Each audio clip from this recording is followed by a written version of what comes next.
حشر میں سید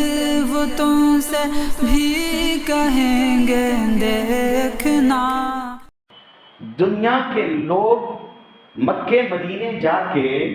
ساری زندگی کا جھوٹ چھوڑ کے واپس آتے ہیں کہ ہم جھوٹ نہیں بولیں گے، ہم نیک کام کریں گے اور سچ بولیں گے۔ سمجھ میں آ رہی ہے بات؟ یہ جھوٹا ایسا بدماش تھا کہ یہ ہندوستان سے مکے مدینے جا کے جھوٹ بول کے آیا ہے۔ اور سام الحرمین کے معنی ہوتے ہیں حرمین کی تلوار۔ یہ ہمارے بزرگوں کی عبادتیں لے کے گیا اور وہاں جا کے ان کے سامنے اونی پونی عبادت بیان کر کے کہتا ہے اس پہ فتویٰ دو۔ بیچارے عربی جاننے والے، ان کو کیا معلوم کہ اردو کی کتابوں میں کیا لکھا ہے؟ انہوں نے جو جواب دیکھا سامنے اس میں لکھ دیا۔ ہمارے بزرگوں نے جب جواباً جواب لکھا جواب میں، اور ان علماء کو بتایا کہ بھئی یہ بات ہے، اس کے بعد جو ہوا وہ سمجھ میں آتا ہے۔ اب مسئلہ یہ ہے کہ وہاں کنز الایمان تمہارا بیٹھ ہے۔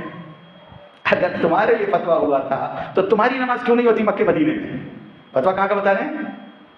حرمین شریفین کا۔ کیا کہہ رہے ہیں؟ حرم شریف کے علماء نے فتویٰ دیا ہے کہ علماء دیوبند کافر ہیں۔ ان سے پوچھ لو امام حرم کے بارے میں کیا بولتے ہیں؟ بولے وہ بھی کافر ہیں۔ سبحان اللہ۔ نماز پڑھتے ہو حرم کے امام کے پیچھے؟ اور صاحب الحرمین بتا دیتے ہیں۔ پوچھو تاج الشریعہ کو جیل کون سے ملک میں ہوئی تھی؟ ہیں؟ کہاں دھرائے تھے؟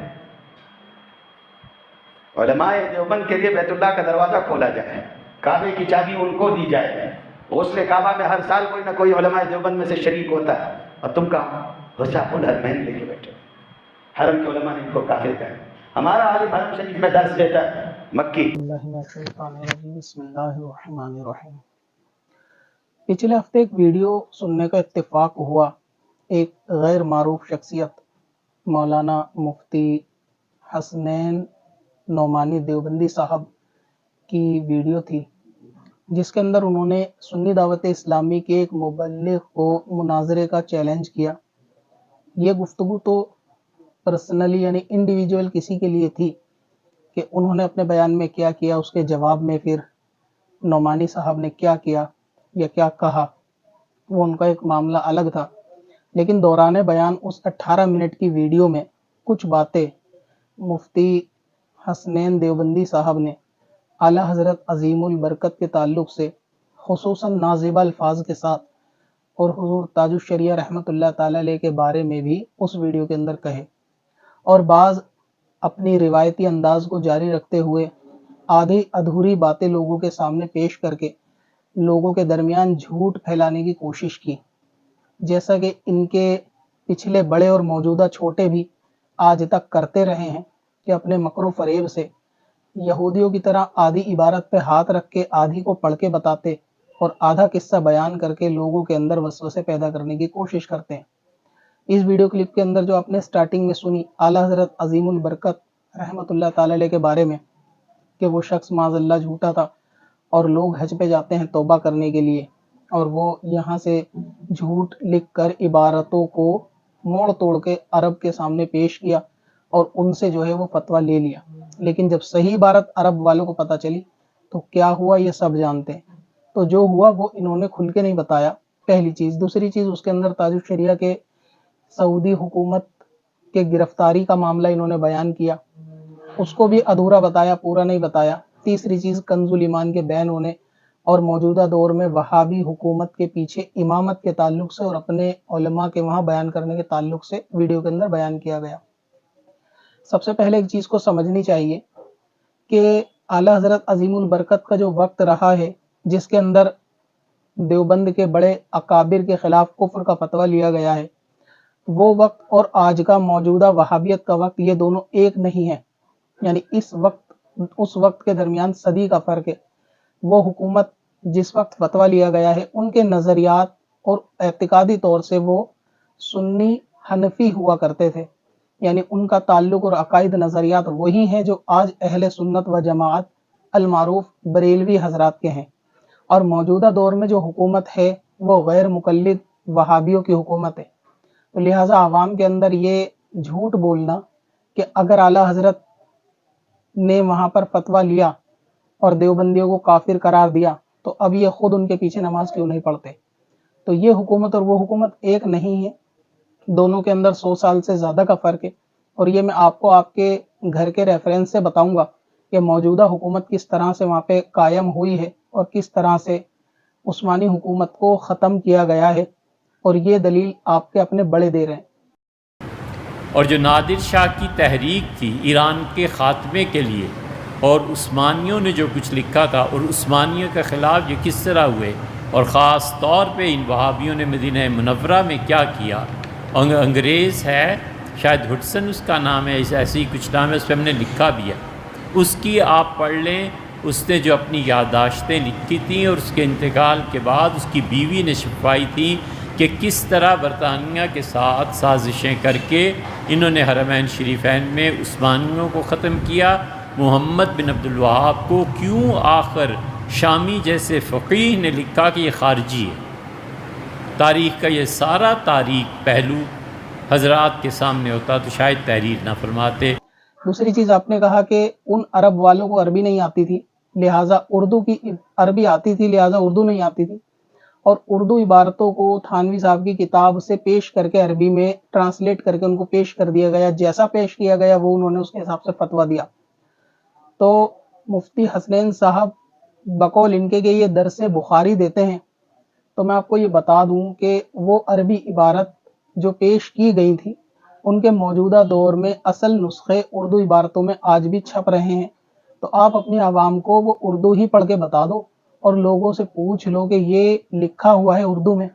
ہندوستان والوں کو عربی جاننے کی ضرورت نہیں ہے، تو جو اردو میں لکھا ہوا ہے وہ اس کو پڑھ کر یا سن کر ہی فیصلہ کر لیں گے کہ کس نظریے اور کس معاملات کے اوپر عرب کے علماء نے کفر کا فتویٰ دیا۔ دوسری چیز اس کے اندر آدھی ادھوری یہ بولی گئی،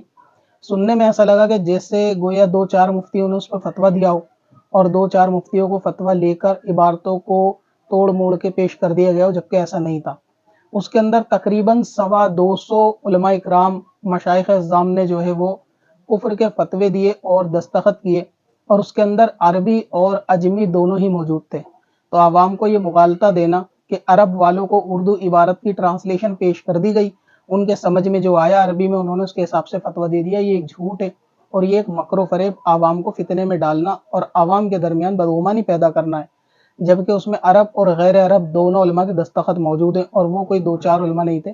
بلکہ 250 سے زائد تھے۔ اور آپ نے کہا کہ جواب لکھنے کے بعد میں کیا ہوا، تو وہ یہ ہوا کہ صرف 2-4 نے رجوع کیا،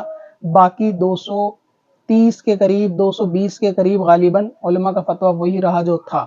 لہٰذا یہ کہنا کہ عربی عبارت کو پیش کر دیا گیا تو اس کے اندر غیر عربی عجمی بھی تھے،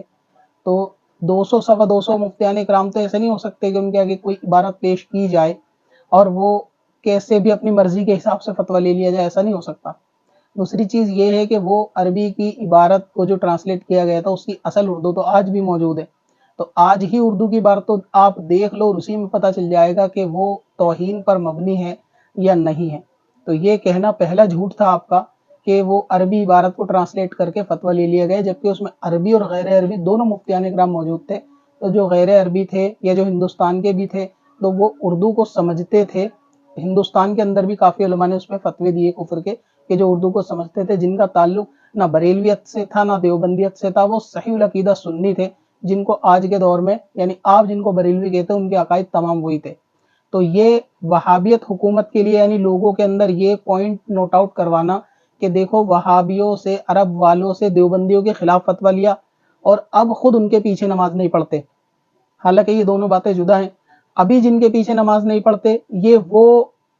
عثمانی حکومت کے لوگ نہیں ہیں کہ جن سے فتویٰ لیا گیا تھا، اور اعلیٰ حضرت کا وقت 100 سال پرانا تھا، تو جو فتویٰ لیا گیا تھا وہ صحیح العقیدہ سنی حنفی لوگ ہوا کرتے تھے عثمانی حکومت کے دور کے، اور آج جو حکومت ہے وہ حکومت نہیں ہے بلکہ وہ وہابیوں کی حکومت ہے۔ عبد الوہاب نجدی نے کتاب لکھی ہے، اس کا تعارف نہیں، میں کیوں تعارف کرا دوں بھائی، وہ گمراہی کا سرچشمہ اور وہابیت کا امام۔ ٹھیک خبر لی ہے محمد بن سلمان نے بھی، اس نے کہا ایک عام آدمی تھا، جیسے عرب مشائخ ہوا کرتے تھے قبیلوں کے سربراہ، اس میں کیا ایسی خاصیت۔ محمد بن عبد الوہاب نے کہا میں بھی اس حدیث پہ عمل کروں، چنانچہ وہ اونٹنی نے سارا مطاف ہی گندا کر دیا، لوگ طواف ہی نہ کر پائے۔ اس پہ انور شاہ صاحب رحمۃ اللہ علیہ کا کانا بلیدہ سے ہے، بہت ہی کند ذہن کا آدمی تھا، یہ ایسے ہی نہیں ہے یہ پھپھولے ہیں دل کے، امت کو برباد کرنے کے لیے انگریزوں نے جو تحریکیں چلائیں اور گورے جس میں کامیاب رہے، ان میں سے ایک یہ وہابیت کی تحریک تھی۔ یہ پڑھو اب جا کے، محمد بن سلمان تو اب ہے نا۔ دوسری بات آپ نے کہی کہ کنز الایمان وہاں ان کا بین ہے، تو کنز الایمان جو بین ہے وہ بھی عثمانی حکومت میں بین نہیں تھا، وہ بھی آج کی سعودی گورنمنٹ کے حساب سے بین ہو سکتا ہے غالباً، لیکن ایسا نہیں ہے کہ وہاں پر آپ کنز الایمان آپ کو نہیں ملے گا۔ اگر آپ کو عرب شریف میں کنز الایمان چاہیے، مدینے میں یا حرم شریف میں، تو آپ بتا دیں انشاءاللہ جس وقت پہنچے آپ کو کنز الایمان جو ہے وہاں پہ مہیا کرا دیا جائے گا۔ تیسری چیز آپ نے اس کے اندر کہا کہ ہمارے امام جو ہے وہاں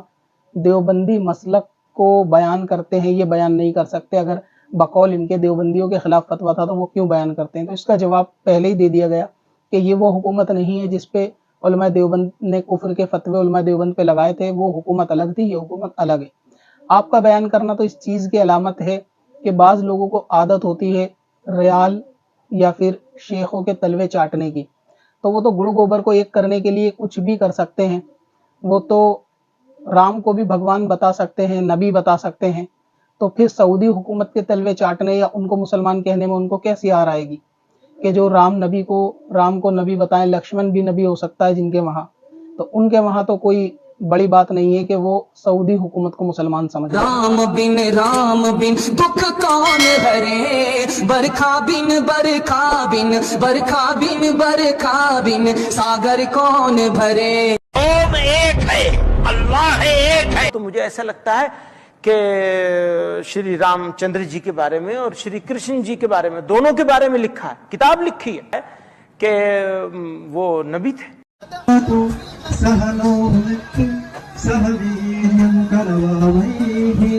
ہے یہی رام کے لے کے گرے کھا، آ گیا اب وشواس، جب جب رام نے جنم لیا تب تب پایا بنواس۔ جبکہ یہ سعودی حکومت جو وہابیت کے وقت کی ہے، یہاں پہ اپنے مسلک کو بیان کرنا، تو اس کا مطلب یہ ہے کہ چور چور موسیرے بھائی والا معاملہ ہے۔ جبکہ عثمانی حکومت کے اندر آپ کا مسلک بیان نہیں ہوتا تھا، اس وقت تو وہی مسلک بیان ہوتا تھا جو آج مسلک اعلیٰ حضرت کے نام سے جانا جاتا ہے، اور اس کی گواہی بھی آپ کے بڑے اپنی کتابوں میں اور تقریروں میں دے چکے ہیں کہ وہاں پر میلاد النبی جس حساب سے منائی جاتی تھی اور جس حساب سے نبی پاک صلی اللہ علیہ وسلم پر درود کی محفلیں سجائی جاتی تھی، تو اس سے یہ چیز ظاہر ہوتی ہے کہ موجودہ دور کے اندر ان کے عقیدے اور آج کے دور میں عقیدے سے آپس کے اندر کس کے ساتھ ان کے عقائد جو ہیں وہ میچ ہوتے ہیں۔ تیسری بات اس کے اندر حضور تاج الشریعہ علیہ رحمہ کے تعلق سے کہی کہ ان کو سعودی حکومت نے گرفتار کیا، لیکن آپ کی جانکاری کے لیے یہ بتا دوں یا پھر آپ کو معلوم بھی ہوگا، لیکن کیونکہ آپ کا روایتی انداز مکر و فریب سے کام لینا ہوتا ہے تو اس لیے اپنے مطلب کی چیزیں بیان کر دی۔ رہا یہ کہ دیوبندیوں کے لیے حرم کے دروازے کھلے ہیں، کعبے کا دروازہ کھلا اور تاج الشریعہ کو گرفتار کیا گیا۔ تاج الشریعہ کو گرفتار کیا گیا، سوال جواب کیے گئے، سوال جواب کے بعد ان کو واپس چھوڑ بھی دیا گیا، اور گرفتار ہونے کی بنا بھی یہی تھی کہ اعلیٰ حضرت امام اہل سنت کے گھر سے تھے وہ، اس وجہ سے وہابی حکومت نے گرفتار کیا، اور آپ کے بقول ان کا گرفتار کرنا ہی اس بات کی دلیل ہے کہ جن سے دیوبندیوں کے خلاف فتوے لیے گئے تھے یہ وہ نہیں تھے، کیونکہ اگر یہ وہی حکومت ہوتی کہ جس کو اعلیٰ حضرت نے فتوے دکھا کر دیوبندیوں کے خلاف کفر کے فتوے دیے تھے ان کی عبارتیں دکھا کر، تو پھر وہ تاج الشریعہ کو گرفتار نہیں کرتے، پھر تو وہ خوش ہوتے کہ اچھا آپ انہی کے گھر سے ہیں جنہوں نے کفر کو واضح کیا تھا، تو پھر تو استقبال ہونا چاہیے تھا۔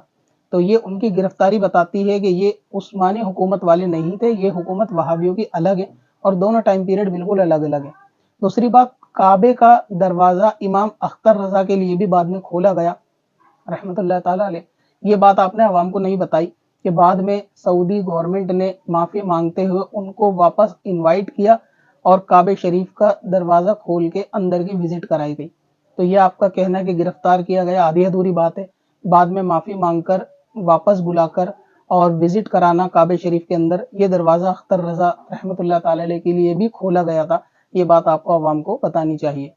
دوسری بات آپ نے کہا کہ حرم کی نماز، حرم والوں کے پیچھے نماز نہیں ہوتی، یعنی وہابیوں کے پیچھے نماز نہیں ہوتی ان کی،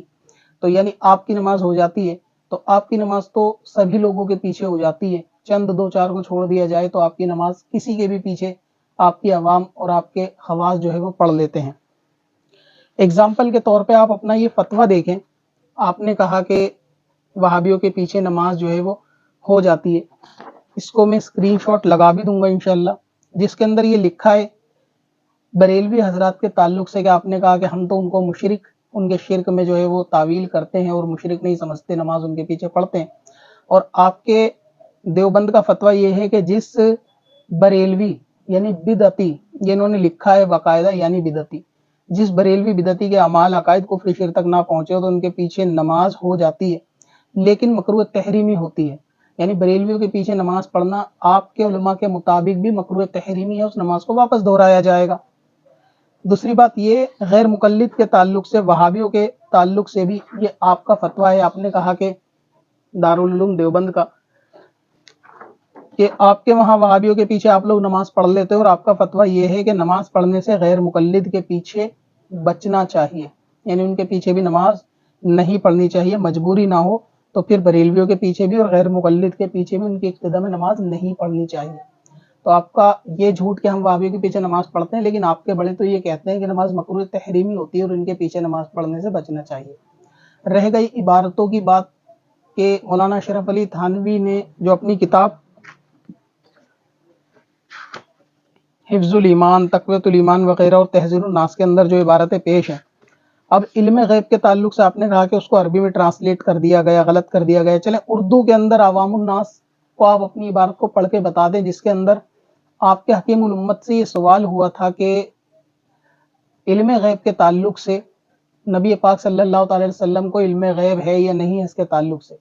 اس کے جواب میں انہوں نے جو لکھا اس کا مختصر خلاصہ شارٹ اور آسان لفظوں میں عوام کو بتانا چاہوں گا، اس کے بعد غیرت مند لوگ اس بات کا فیصلہ کر لیں گے کہ یہ عبارت کفریہ تھی یا نہیں تھی۔ حکیم الامت نے یہ لکھا کہ نبی پاک صلی اللہ تعالی وسلم کا علم غیب، وہ نبی پاک کو تمام علم غیب ہے یا تھوڑا سا علم غیب ہے، یعنی سارا کا سارا ہے، کل ہے، یا بعض علم غیب ہے، یعنی جس طرح اللہ تبارک و تعالیٰ کا تمام علم ہے، کیا نبی پاک کا ایسا علم ہے یا پھر کم ہے؟ اور اگر نبی پاک کو تھوڑا علم ہے یعنی تمام علم غیب نہیں ہے، تو پھر اس میں نبی پاک کے علم کی خاص بات کیا ہے؟ ایسا علم تو جانوروں کو، معاذ اللہ، پاگلوں کو اور بچوں کو، اس طریقے سے چند مثالیں دیں کہ نبی پاک کی علم غیب کی پھر خاص بات کیا ہے؟ یہ تھوڑا علم غیب تو پھر جانوروں کو بھی ہوتا ہے، پاگلوں کو بھی، بچوں کو بھی، وغیرہ وغیرہ، اس طرح سے ہوتا ہے۔ جن عوام کو سمجھ میں نہیں آیا ان کی آسانی کے لیے میں ایک چیز بتا دوں کہ آپ نے دیکھا ہوگا کہ کبھی کبھی کوئی ایسی آپدہ آنے سے پہلے جانور اس سے آگاہ ہو جاتے ہیں، جیسے کہ چیٹیوں کا آگاہ ہو جانا، گدھے کا آگاہ ہو جانا، یا آندھی طوفان، باڑھ یا سمندر کے پاس رہنے والے جانوروں کا پہلے سے آگاہ ہو جانا کہ یہ جو ہے نیچرل ڈیزاسٹر آنے والا ہے، ان کا آگاہ ہو جانا، یہ بھی ایک طریقے سے فیوچر کے بارے میں ان کا آگاہ ہو جانا ہے۔ اسی طریقے سے بہت سارے جانور ہیں کہ آندھی طوفان سے پہلے، سونامی سے پہلے، جیسے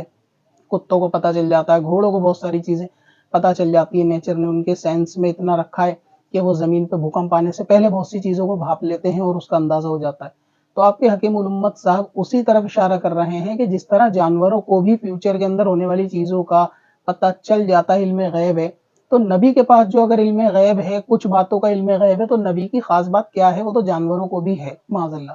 تو کیا نبی پاک کے علم غیب کو جانوروں کے ساتھ اس طریقے سے آپس میں کمپیئر کرنا، کیا یہ گستاخی نہیں ہے؟ اس کو آسان سمجھنے کے لیے میں آپ کو ایک حدیث پاک کا خلاصہ بتاتا ہوں، حضرت عمر رضی اللہ تعالیٰ عنہ کے بارے میں، کہ آپ نے جب فرمایا کہ عورت نماز کو توڑ دیتی ہے اور کتا نماز کو توڑ دیتا ہے، یعنی نماز کو فاسد کرنے میں عورت اور کتا دو مثالیں انہوں نے دی، اور جب یہ بات حضرت عائشہ رضی اللہ تعالیٰ عنہ کو پتہ چلی، حالانکہ حضرت عمر کا ہرگز یہ معاملہ عورت کی توہین یا عورت کو کتے سے اگزامپل یا مثال دینے کا نہیں تھا، بلکہ انہوں نے دو جدا جدا مثالیں دی تھی کہ نماز کو یہ چیزیں توڑتی ہیں، اور اس میں دو نام پیرالل ایک ساتھ لیے گئے کہ جیسے کہ عورت اور کتا۔ تو یہ چیز بھی توہینی اعتبار سے حضرت عائشہ کو بری لگی کہ آپ نے کیا ہمیں کتوں کے ساتھ کمپیئر کر دیا، معاذ اللہ، جبکہ حضرت عمر کا ایسا معاملہ نہیں تھا۔ تو سوچو کہ اگر آپ 5 چیزیں بتائیں کہ نماز کو توڑنے والی ہیں، اس کے اندر ایک عورت ہو، ایک کتا ہو، ایک یہ ہو اور ایک وہ ہو، تو اس طرح نام لینے میں تو آپس میں کوئی توہین بھی نہیں ہے، کیونکہ وہ تو ایگزامپل کے نام ہیں، الگ الگ چیزیں ہیں کہ کون کون سی قسموں سے نماز ٹوٹتی ہے، ان مسائل کے اندر کتے اور عورت کو ایگزامپل دیا گیا۔ تو وہ چیز اگر حضرت عائشہ رضی اللہ تعالیٰ عنہ کو بری لگ سکتی ہے، تو سوچو کہ یہ بات کہنا کہ نبی پاک کو جو علم ہے، علم غیب ہے، تو اس میں نبی پاک کی خاص بات کیا ہے؟ وہ تو جانوروں کو بھی ہے، وہ تو پاگلوں کو بھی ہے، وہ تو گدھوں کو بھی ہے، بچوں کو بھی ہے. تو کیا یہ نبی پاک کے علم کا کمپیئر کرنا یہ توہین نہیں ہے؟ تو یہ تو اردو عبارت کا خلاصہ ہے، تو اس کو عربی کرنے کی ضرورت بھی نہیں ہے. تو یہ تو جو غیرت مند مسلمان ہوگا اس کو سننے سے اس کا اندازہ ہو جائے گا کہ یہ کفر ہے یا نہیں ہے. دوسری بات، جس طرح تحذیر الناس کے اندر قاسم نانوتوی صاحب نے یہ علم نبی پاک کے آخری نبی ہونے کے تعلق سے بھی بیان کیا، اور آپ اگر حکیم الامت صاحب کی عبارت کو آسان سمجھنا چاہیں تو اس کی مثال اگر ایسی دے دی جائے کہ جیسے میں کہوں کہ اللہ تبارک و تعالیٰ نے مفتی حسنین نعمانی صاحب کو ایک صورت دی ہے، ایک شکل دی ہے، تو اس میں نعمانی صاحب کی خاص بات کیا ہے؟ شکل تو اللہ تعالیٰ نے سور کو بھی دی ہے. تو کیا یہ کمپیئر کرنا بقول آپ کے توہین نہیں ہوگا؟ کیا یہ کہنا کہ جیسی اللہ تعالیٰ نے دیوبندی حضرات کو ایک شکل دی ہے ویسی شکل تو ایک اللہ تعالیٰ نے کتوں کو بھی دی ہے؟ یعنی شکل تو اللہ نے کتوں کو بھی دی ہے اور شکل اللہ تعالیٰ نے دیوبندیوں کو بھی دی ہے، تو اس میں دیوبندیوں کی خاص بات کیا ہے؟ تو یہ کمپیئر کرنا کیا توہین ہے یا نہیں ہے؟ کہ یہ کمپیئر کرنا برا لگنے والا ہے یا نہیں؟ تو نبی پاک کو نبی پاک کے علم کو اس طرح کہنا کہ وہ تو علم جانوروں کو بھی حاصل ہے، تو یہ عبارت کفریہ ہے یا نہیں ہے؟ دوسری چیز، قاسم نانوتوی صاحب تحذیر الناس کے اندر یہ لکھتے ہیں کہ جو عوام کا خیال کے اندر نبی پاک صلی اللہ تعالی علیہ وسلم کا آخری نبی ہونا جو ہے وہ عوام کے خیال میں آخری ہونا ہے، جبکہ نبی پاک کے زمانے میں بھی اگر کوئی اور نبی آ جائے تو بھی آپ کی ختم نبوت میں کوئی فرق نہیں آئے گا، آپ ہی آخری نبی رہیں گے. یعنی نبی پاک کا جو آخری ہونا ہے وہ عوام کا خیال ہے،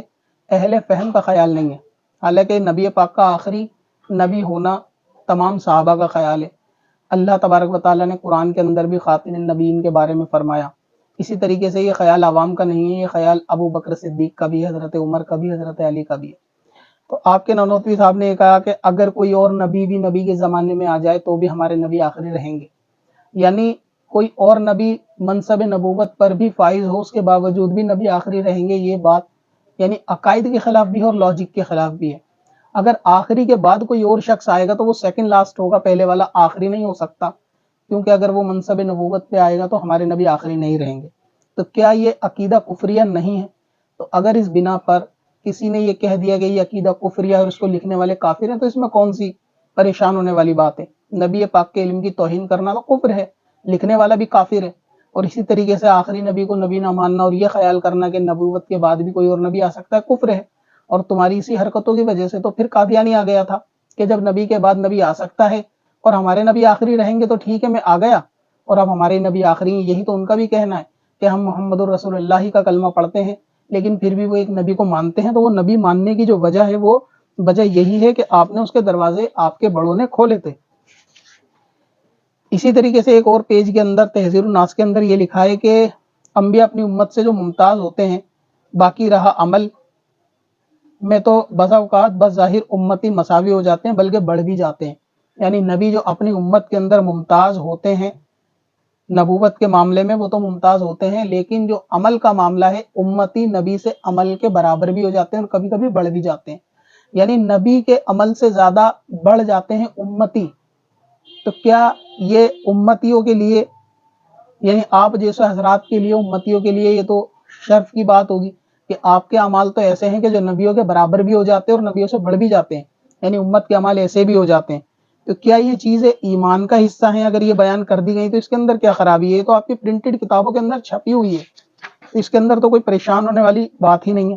یعنی یہ کہ اگر فرض کر لیا جائے کہ اس زمین کے اندر یا اس زمانے کے اندر اور آسمان کے اندر اگر کوئی اور نبی آ بھی جائے تو بھی آپ ہی خاتم ہوں گے، اور خاتم النبیین کے معاملے میں وہ بھی آپ کا محتاج ہوگا، یعنی کوئی اور نیا نبی آ بھی جائے. تو یہ وہ کفریہ عبارتیں ہیں. اور جو آپ نے ویڈیو کلپ دیکھی اس کے اندر جو علامہ شامی کا ذکر کیا گیا، آپ ایک دفعہ ان کے مسائل اور ان کے عقائد کو بھی اگر عوام کے اندر بتا دیں گے تو عوام کو خود پتہ چل جائے گا کہ علامہ شامی جو فتاوی شامی لکھنے والے ہیں ان کے معاملات، نظریات، اعتقادی اعتبار سے وہ کیسے تھے. انہوں نے خود لکھا ہے کہ کس طریقے سے یہ حکومت آئی ہے نجدی کی. اور اگر آپ کو مطالعے کا شوق ہو تو تاریخ نجد و حجاز ایک کتاب ہے، آپ اس کا مطالعہ کریں تو آپ کو پتہ چلے گا کہ عثمانی حکومت کو ختم کر کے کس طرح وہابیوں نے وہاں پر قبضہ کیا اور کیا کیا وہاں کے معاملات ہوئے، کس طریقے سے سنی علماء کو قتل کیا گیا،